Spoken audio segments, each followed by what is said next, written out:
Hi. Hello there. We're on page 66 of the Proclaimer's book, and the chapter is A Time of Testing, 1914 to 1918. And this subhead is The New President Moves Ahead. Brother Rutherford was inclined not to change the direction of the organization, but to continue in the forward-moving pattern established by Russell.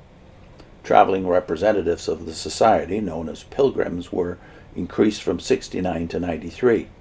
Distribution of the society's free tracts was accelerated on occasional Sundays in front of the churches and regularly in the house-to-house ministry. The pastoral work, which had been started prior to Russell's death, was now stepped up.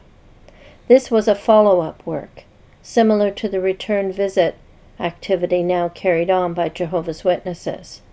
To further revitalize the preaching work, the Society's new president expanded the coal porters, forerunners of today's pioneers, were increased from 372 to 461. The year 1917 opened with rather a discouraging outlook, stated the Watchtower of December 15, 1917. Yes, following the death of C.T. Russell, there were some misgivings, some doubts, and some fears. Yet the year-end report was encouraging. Field activity had increased. Clearly, the work was moving ahead. Had the Bible students passed another test, the death of C.T. Russell, successfully? New subtitle, Efforts to Gain Control. Not everyone was supportive of the new president. C.T. Russell and J.F. Rutherford were very different men. They had different personalities and came from different backgrounds. These differences were hard for some to accept. In their minds, no one could fill Brother Russell's shoes. A few, especially at headquarters, actually resented Brother Rutherford. The fact that the work was moving ahead and that he was making every effort to follow the arrangements that had been put in place by Russell did not seem to impress them. Opposition soon mounted. 4 members of the board of directors of the society went so far as to endeavor to wrest administrative control from Rutherford's hands. The situation came to a head in the summer of 1917 with the release of The Finished Mystery, the 7th volume in Studies in the Scriptures. Brother Russell had been unable to produce this volume during his lifetime, though he had hoped to do so. Following his death, the executive committee of the society arranged for 2 associates, Clayton J. Woodworth and George H. Fisher, to prepare this book, which was a commentary on Revelation, the Song of Solomon, and Ezekiel. In part, it was based on what Russell had written about these Bible books, and other comments and explanations were added. The completed manuscript was approved for publication by officers of the society and was released to the Bethel family at the dining table on Tuesday, July 17, 1917. On that same occasion, a startling announcement was made. The 4 opposing directors had been removed, and Brother Rutherford had appointed 4 others to fill the vacancies. What was the reaction? It was as if a bombshell had exploded. The 4 ousted directors seized upon the occasion and stirred up a 5-hour controversy before the Bethel family over the administration of the society's affairs. A number of the Bethel family sympathized with the opposers.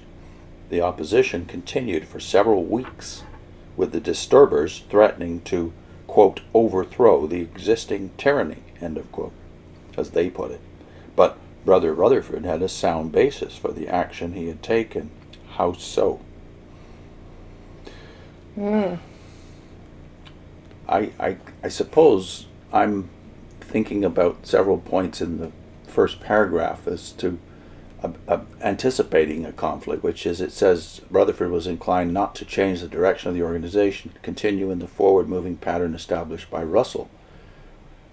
What does it mean not to change the direction of the organization, but continue in the forward-moving pattern established by Russell?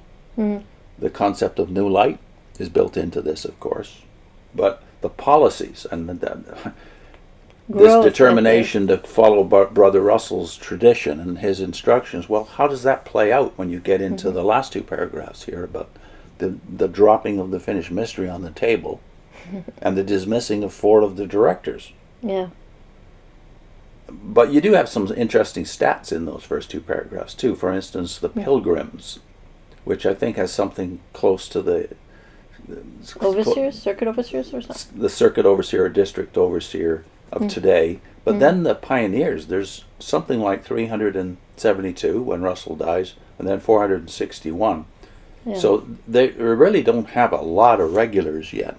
And when they allude to what they were doing, distribution of the Society's free tracts accelerated on occasional Sundays in front of the churches. Well, it's just not placards and sound cards yet, but we're well on the way. Yeah. And yet you realize that the finished mystery is later used as a propaganda tool to say, look how persecuted we are. Yet who's doing the persecuting here? Yeah. Standing in front of the churches? How provocative do you think you can be? Mm-hmm. And you were going to comment on the picture and the little sidebar note here? Yeah. There's the picture on the left-hand page. Rutherford, of course, standing tall. He was tall. The note to the picture says J.F. Rutherford had a commanding appearance, standing 6 foot 2 inches tall and weighing about 225 pounds. Why do you feel you have to mention this? Yeah, I know. To me, it's just pointing out that he was a big bully. So he's got no problem throwing his weight around. Is that obviously paragraph 6 and 7 clearly prove that? Yeah. I mean, this looks like tyranny to me. It looks like a coup. A coup, a takeover. Because when it says that these men were ousted, it doesn't. It's the reaction is bombshell. Well, maybe they didn't even know that they were going to be ousted. Like, that doesn't kind of make that clear. Yeah. If it's a startling announcement, I would think they didn't know. They're removed, and it's Rutherford who appoints 4 others. Not a consensus. It's just he's making that decision. To me, that sounds like a takeover. I also thought, just prior to that, they talk about the finished mystery being prepared. And I don't think in the past they ever gave you the indication that others were writing into it, just assembling Russell's work. And yet here it does tell you that 2 people, because the book itself doesn't have their names on it. It calls it the posthumous work. No, that's on the title page. Now, it probably was known at the time, at Bethel anyway, who wrote the book. Mm-hmm. And it is very different in tone to the other books. But why do they feel they can't put what's on the title page, the posthumous work of Pastor Russell? I think that would be fairly spooky to the witness of today. Yeah, I was a bit spooked by it the first time I read it. So you do get the impression, if you read outside the Watchtower's official books, like the Proclaimer's book, that the thing was a coup. That is, much of this was not known to the directors, and it makes the point in the very next paragraph that we'll get to in the next segment that Rutherford knew something that most people didn't know, namely that... Even in the last paragraph we read, after he drops this on everyone, it turns it to the ones that were the opposers as causing the problem. So they stir up a 5-hour controversy. They've just been ousted. You think what, they were supposed to just passively take that? Get their luggage and run. And then they quote them as saying that they are threatening to overthrow the existing tyranny. So they're called the disturbers, and their accusation is that he's doing it like a tyranny here. So they don't tell you, well, it wasn't a tyranny. There's nothing in here, even later, it still looks like a tyranny. They don't dispel that thought. And who really is the disturber here? It's the one who made this announcement, I would say. It is a legal move. Rutherford obviously is in the best position to know what the legality of the situation is, and it points out that they'd never been voted on. They were recognized as directors, appointed by Russell, but it was never officially voted on. We'll see more about that in the next segment. But these guys that he's appointed, they weren't voted on either. It just tells you that they're going to be. Yeah. Well, how is that fair? So this would be not just an explosion, that kind of a bomb, but it would be a stink bomb too to most of the people at Bethel, I would think. This is not the way it should be done. So when I heard that phrase of them calling them the disturbers all the time here, a couple times they're talking about them as the disturbers, it made me think of a biblical account. And if you're going to take Israel as the organization, which they do, I think it's very applicable. Loyalty to the Watchtower is the issue here, just as it was in Israel, right? Yeah. So it's in 1 Kings 18. I'll read 17 and 18.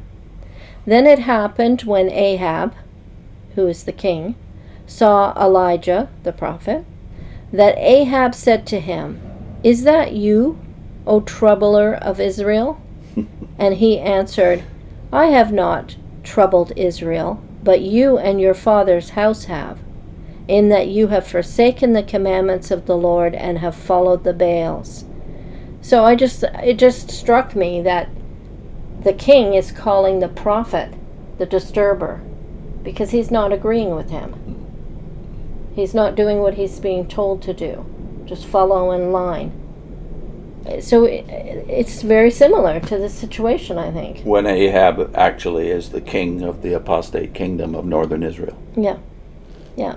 So how does a voice ever say anything? If it's, you have to present your case. If you're opposed to something, that doesn't make you the troublemaker. It makes you seeing something that the others aren't seeing. And so it should be dealt with in that way. And that's why the first paragraph is so significant, though, when it says Rutherford was inclined not to change the direction of the organization, but he does just that.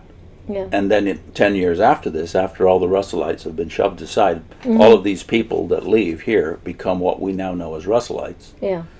10 years later, they're all out, and he has full freedom to do what he wants, and he does. He gets rid of Russell altogether. Yeah, the tone is very different. The activity is different, very aggressive. Yeah, and I love that text because it shows you how much we are captive to the culture we live in. Ahab no doubt feels that he's the authority, and Elijah has no right. I'm the king. To challenge I'm the president.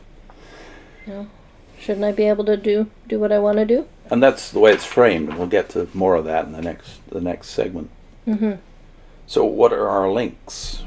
We were going to link. Ahab steals Naboth's vineyard. Yeah, and isn't that the point that Jezebel makes to Ahab when he has reservations about stealing another man's landed inheritance, his family inheritance? She says, "You're the king.